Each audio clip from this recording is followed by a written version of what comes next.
আসসালামু আলাইকুম। তোমাদের সকলকে স্বাগতম। তোমরা যারা এইচএসসি 26 ব্যাচ আছো, তোমাদের সামনে এই পরীক্ষা।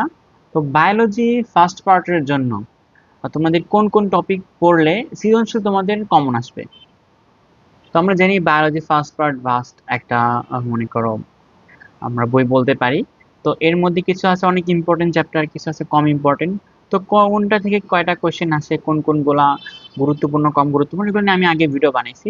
কিন্তু সৃজনশীল আসলে কোন কোনগুলো আসে তুমি যদি একটু ঘুরে ফিরে অ্যানালাইসিস করো, দেখবে কি কয়েকটা টপিক থেকে প্রতিবারই কোশ্চেন হয়।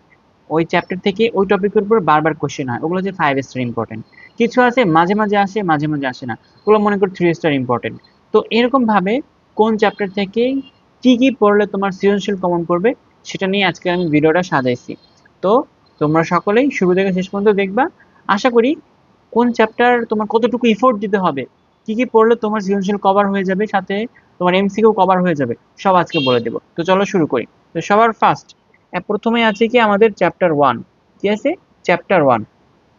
তো চ্যাপ্টার 1-এ 5 স্টার ইম্পর্টেন্ট, 5 স্টার ইম্পর্টেন্ট টপিকগুলো দেখো, আমি বলতেছি কোনটা কোনটা। এই যে প্রক্রিয়ার যে ধাপগুলো আছে, রেপ্লিকেশন, ট্রান্সক্রিপশন, ট্রান্সলেশন, এইগুলো হচ্ছে মনে করো 5 স্টার ইম্পর্টেন্ট। এগুলো থেকে প্রতিবারই কোশ্চেন আসে। আর যদি বলো ভাই এগুলোর মধ্যে কোনটা বেশি ইম্পর্টেন্ট, বেশি ইম্পর্টেন্ট হচ্ছে রেপ্লিকেশন, এটা থেকে কোশ্চেন আসে আসে রেপ্লিকেশন। এরপর হচ্ছে ডিএনএ এবং আরএনএ, এই দুইটার তোমার স্ট্রাকচারটা আঁকা শিখবা, কিভাবে আঁকতে হয়।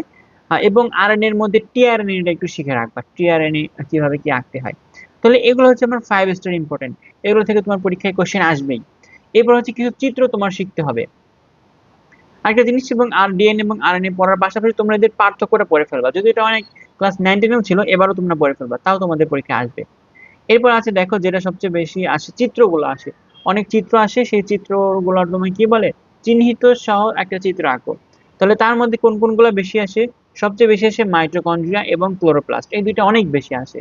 তাছাড়া সেল মেমব্রেনও আসে এবং সেল ওয়ালও মাঝে মাঝে দিয়ে দেয়। তাহলে বেশি ইম্পর্টেন্ট হচ্ছে মাইটোকন্ড্রিয়া এবং ক্লোরোপ্লাস্ট আর হচ্ছে সেল মেমব্রেন, এগুলো। অথচ সেল ওয়াল এটাও শিখে রাখবা।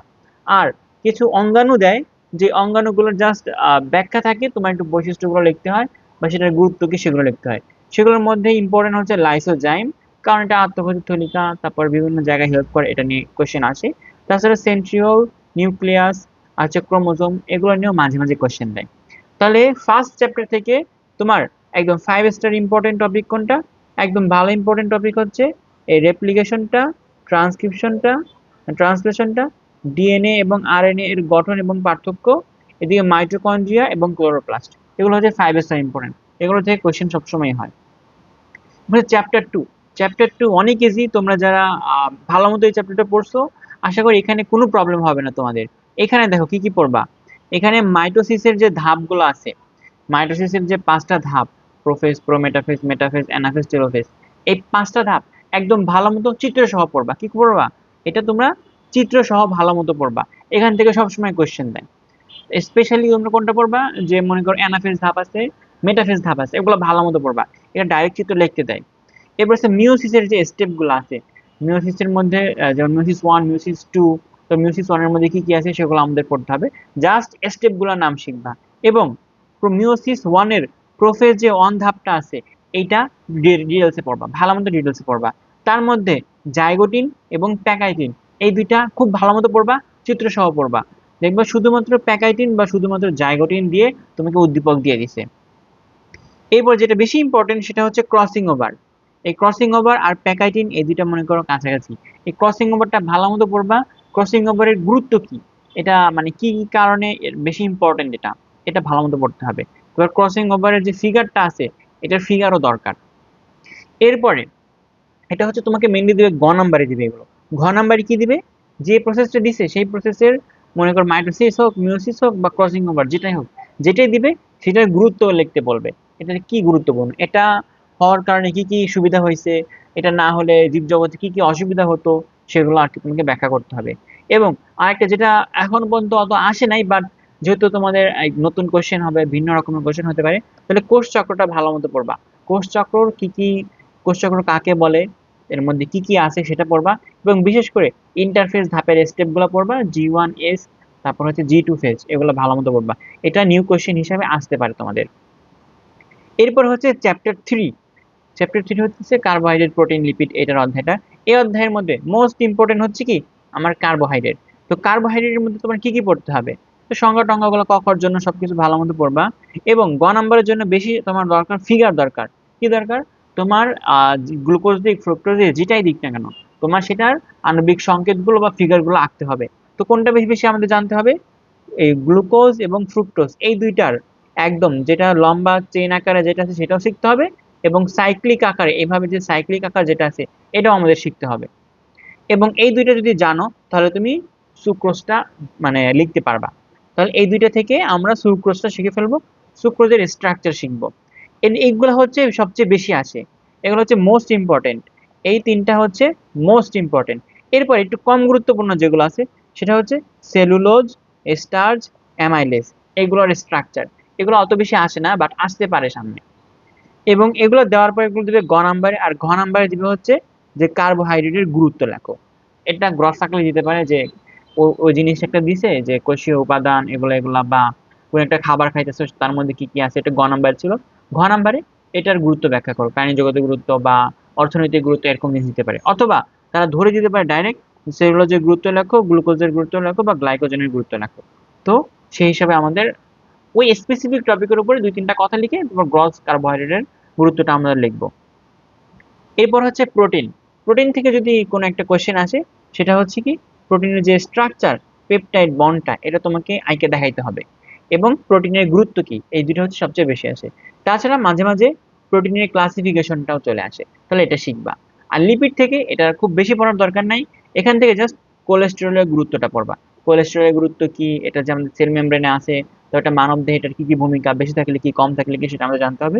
এবং লিপিডের গ্রস একটা মানে লিপিডের সাধারণ একটা গুরুত্ব জানতে হবে, যে লিপিড থেকে আমরা শক্তি পাই, বেশি পাই, তারপর এটা আমাদের বডিতে বিভিন্ন জৈবিক কাজ হেল্প করে, আমাদের বডিতে তাপমাত্রা এগুলো নিয়ন্ত্রণ রাখে, এগুলো সবকিছু একটা ভালো মতো জানবা লিপিড কি কি করে। এরপরে যেটা আসতে পারে, এবার মনে করো যদি কোশ্চেনটা কঠিন করতে চাই তাহলে এনজাইম থেকে যেতে পারে। এনজাইম থেকে কি পড়বা? জাস্ট এনজাইমের কলা কৌশলটা পড়বা, এনজাইমটা কিভাবে কাজ করে। মনে কর তালাচাবির মতবাদ, তারপরে এটা এখন এত প্রয়োজন না কেমন কেন, এগুলো সব ভালো মতো পড়বা। এনজাইমটা পড়বা এবং এনজাইমের গুরুত্ব পড়বা। আমাদের প্রতিটা মনে করো বিক্রিয়াতে এনজাইম দরকার হয়, তাহলে কেন এনজাইম দরকার হয় সেটা আমাদের জানতে হবে। এরপরে যেটা সবচেয়ে বেশি আসে সেটা হচ্ছে চ্যাপ্টার 4 থেকে। এখানে তো ব্যাকটেরিয়া, ভাইরাস, ম্যালেরিয়া, ডেঙ্গু এগুলো বারবার অনেক বেশি আসে। তো ব্যাকটেরিয়া এবং ভাইরাস এই দুইটাকে কি করবা তোমরা একসাথে পড়বা। কি করবা? একসাথে পড়বা।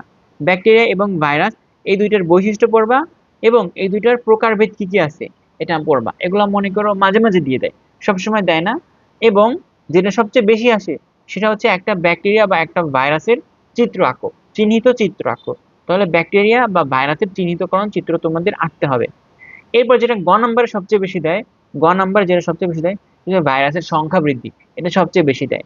এর মধ্যে লাইটিক চক্র এবং লাইসোজেনিক চক্র, এটার ফিগারই আঁকতে হয় আমাদের। এবার হচ্ছে ব্যাকটেরিয়া এর প্রজনন বা জনন, ব্যাকটেরিয়া কিভাবে বংশবৃদ্ধি করে, মানে দ্বিবিভাজন পদ্ধতি, তারপর আছে অঙ্গজ প্রজনন আছে, বার্ডিং আছে।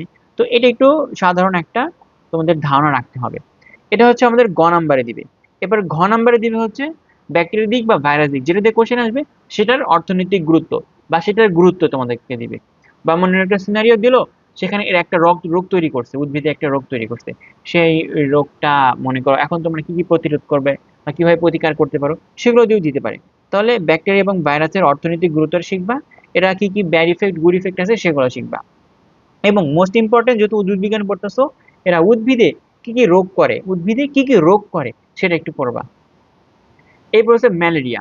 ম্যালেরিয়া একটা হট টপিক, এখান থেকে যদি কোয়েশ্চেন আসে, আসার মতো কোয়েশ্চেনটা হচ্ছে কি ম্যালেরিয়া এর লাইফ সাইকেল। ম্যালেরিয়া মনে করো কোন একটা টপিক উদ্দীপকে দিয়ে দিল, সেই টপিকটা বললো এটা কোন সাইকেল চলতেছে, সেই সাইকেলটা তুমি পুরোপুরি লেখো।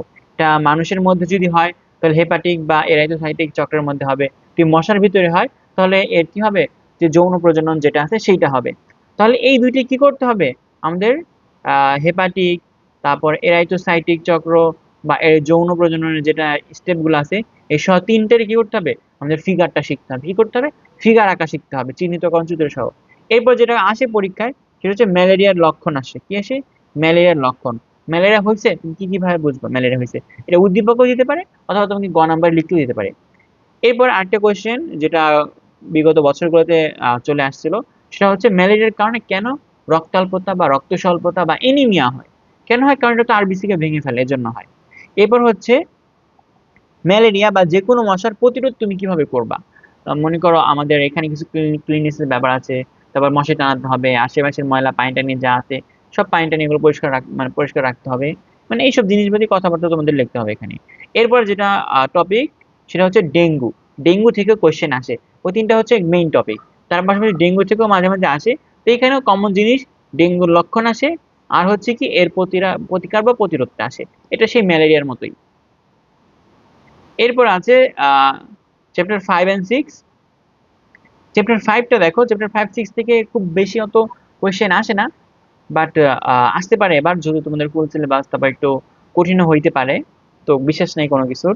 তাহলে শৈবাল, শৈবাল, ছত্রাক এবং লাইকেন, এই তিনটা হচ্ছে 5 নাম্বার চ্যাপ্টারে আছে। তাহলে সবার কি করতে হবে? সবারই বৈশিষ্ট্য জানতে হবে, সবারই কিছু শনাক্তকারী বৈশিষ্ট্য জানতে হবে, যেটা যে ছত্রাক কেন, এটা শৈবাল কেন, বা এটা লাইকেন কেন, এর বৈশিষ্ট্য তোমরা জানবা। এরপরে শৈবাল থেকে যেটা সবচেয়ে বেশি, শৈবালের যৌন প্রজনন, অযৌন প্রজনন, এই দুইটার ফিগার আসে, চিত্র সহ ব্যাখ্যা আসে। তাহলে শৈবালের যৌন প্রজনন, অযৌন প্রজননের তোমরা ব্যাখ্যা শিখবা, এবং ইউলোথ্রিক্সের ফিগারটা আঁকা শিখবা, ইউলোথ্রিক্সের ফিগারটা আঁকা শিখবা। এবার ছত্রাক, একটা ছত্রাকের ব্যাঙের ছাতা যেটা আসলে, সেটা আঁকা শিখবা, ভালো মতো আঁকা শিখবা। তারপর ছত্রাকের কি কি জনন পদ্ধতি আছে, সেই সকল জনন পদ্ধতি মোটামুটি একটা ধারণা রাখবা। এরপর হচ্ছে ছত্রাকের গুরুত্ব, শৈবালের গুরুত্ব থেকে ছত্রাকের গুরুত্ব সবচেয়ে বেশি আসে। তাহলে ছত্রাকের অর্থনৈতিক কি গুরুত্ব আছে, অর্থনৈতিক কি কি গুরুত্ব আছে সেটা আমাদের জানতে হবে। এরপরে ছত্রাক কি কি রোগ তৈরি করে। দেখো এটা উদ্ভিদে আলোর বিলম্বিত ধসা রোগ তৈরি করে, এটা অনেক কমন একটা রোগ। এরপর মানুষে কি করে? দাঁত তৈরি করে, কি করে? দাঁত রোগ তৈরি করে, রিং ওয়ার্ম যেটাকে আমরা বলি। তাহলে এইটা এভাবে পড়বা, পড়ার পরে শৈবাল এবং ছত্রাকের মধ্যে কি কি পার্থক্য আছে এটা বক্স আকারে শিখবা, এটা পরীক্ষায় গ নাম্বারে দেয়। এরপর একটা টপিক বাকি থাকে, সেটা হচ্ছে লাইকেন। লাইকেন থেকে তেমন কোশ্চেন আসে না, বাট এটা আমরা কি করব, এর সাধারণ বৈশিষ্ট্যটা শিখবো, এবং এটা কি ইম্পর্টেন্স, এটা আমাদের কেন প্রয়োজন হলো, এটা কেন সৃষ্টি হয়েছে, এটার কিছু গুরুত্ব আমাদেরকে জানতে হবে। এরপর হচ্ছে চ্যাপ্টার নাম্বার 6। এটা মনে করি খুবই সহজ একটা চ্যাপ্টার, অল্প কিছু টপিক আছে, এটা থেকে তেমন কোয়েশ্চেন হয় না, বাট আমাদের পড়তে হবে। তো ব্রায়োফাইটা এবং টেরিডোফাইটা, তো ব্রায়োফাইটা টেরিডোফাইটা দুইটারই কি শিখতে হবে? দুইটারই আমাদের গঠনটা চিত্র সহ শিখতে হবে। কি করতে হবে? চিত্র সহ শিখতে হবে। তো দেখো চিত্র কোন কোনগুলো শিখবা, যে ব্রায়োফাইটার মধ্যে যে রিকশিয়া আছে, এটার প্রস্থচ্ছেদ এবং বাহ্যিক গঠন দুইটাই শিখতে হবে, প্রস্থচ্ছেদ এবং বাহ্যিক গঠন দুইটাই শিখবা। আর টেরিডোফাইটার মধ্যে এমনি একটা টেরিডোফাইটা উদ্ভিদ কেমন দেখা যায়, বা টেরিস উদ্ভিদ কেমন দেখা যায় সেটার একটা চিত্র।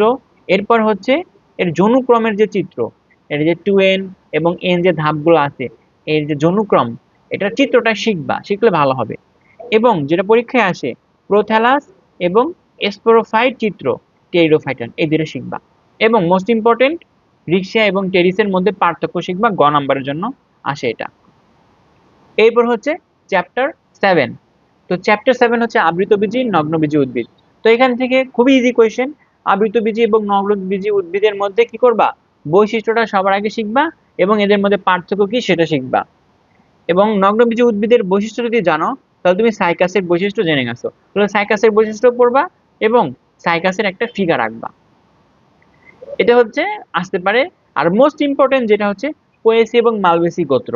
পোয়েসি গোত্রে কি কি আছে, মালবেসি গোত্রে কি কি আছে একটু জেনে নেবা, কারণ এটা সৃজনশীলের উদ্দীপকে দিবে।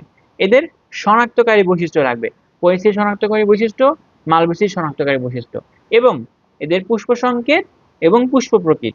পুষ্প সংকেতটা দিয়ে পুষ্প প্রতীকটা আঁকা শিখবা, দুইটারই, পোয়েসিরও মালবেসিরও, আর কোনোটার দরকার নাই। এবং এদের অর্থনৈতিক গুরুত্ব, পয়েসি মানে কি, ধানের যে অর্থনৈতিক গুরুত্ব আছে, মালবেসি মানে জবা বা অন্যান্য ফুল বা অন্যান্য যেসব আছে সেগুলোর গুরুত্ব কি কি, তো এই দুইটা শিখবা। এটা শিখলেই এখানে হয়ে যাবে, এখানে আর তেমন কিছু লাগবে না।